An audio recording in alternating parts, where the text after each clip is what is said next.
En question principale, je reconnais le député de Saint-Henri-Sainte-Anne. La parole est à vous. Juste à vous, on l'écoute. Merci, Madame la Présidente. Dernièrement, j'ai parlé au ministre des Services sociaux de Jérôme, un jeune homme qui vit avec une déficience intellectuelle et qui occupe un emploi temps plein sur un plateau de travail. Il fait de l'entretien ménager et quand j'ai décrit ses tâches au ministre, il m'a dit que ça valait certainement entre 17 et 20 $ de l'heure. Eh bien, Jérôme, Madame la Présidente, depuis 12 ans, il gagne 5 $ par jour. La Société québécoise de déficience intellectuelle nous met en garde.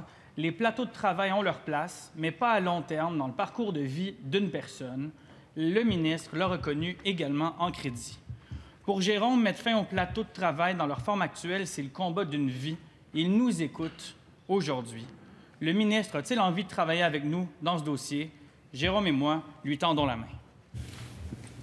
La réponse du ministre responsable des Services sociaux.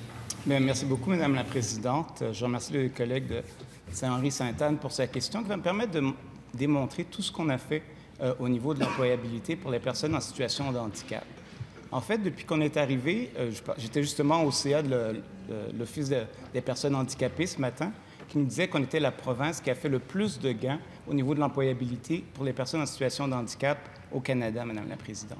Qu'est-ce qu'on a fait quand on est arrivé? Pour simplifier la réponse, là, on doit dire qu'il y a des personnes qui sont aptes au travail en situation de handicap et il y en a qui sont non aptes au travail. Au ministère de la Santé et des Services sociaux, on a doublé le nombre de places qui étaient disponibles pour ces personnes-là, Madame la Présidente. Un gain incroyable qu'on a fait au cours des dernières années. Ce qui s'est passé, c'est que plusieurs personnes qui étaient aptes au travail, étant depuis longtemps sur nos listes d'attente, ont intégré des places pour personnes non aptes, qui sont celles qui sont faiblement rémunérées, Madame la Présidente. Donc, j'avais deux solutions. Soit j'interdisais cette intégration-là, ce qui aurait été injuste pour les familles, pour les organismes, etc., ou ce qu'on a décidé avec la ministre de l'Emploi, c'est d'ajouter des agents intégrateurs qui font le lien entre les places non aptes et ceux qui sont aptes pour permettre une transition dans leur progression, Madame la Présidente. On va y arriver.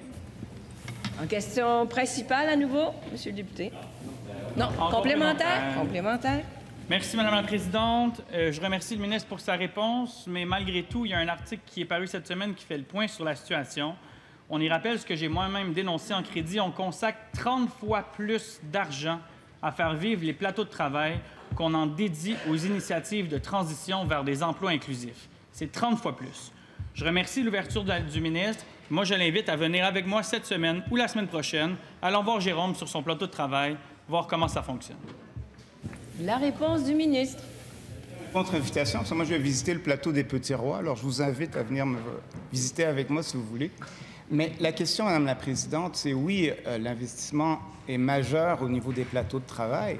Mais imaginez, Madame la Présidente, ces jeunes-là qui étaient dans leur sous-sol, qui étaient à la maison, qui n'avaient pas d'activité de jour, Madame la Présidente. Pour les familles, c'est un grand soulagement.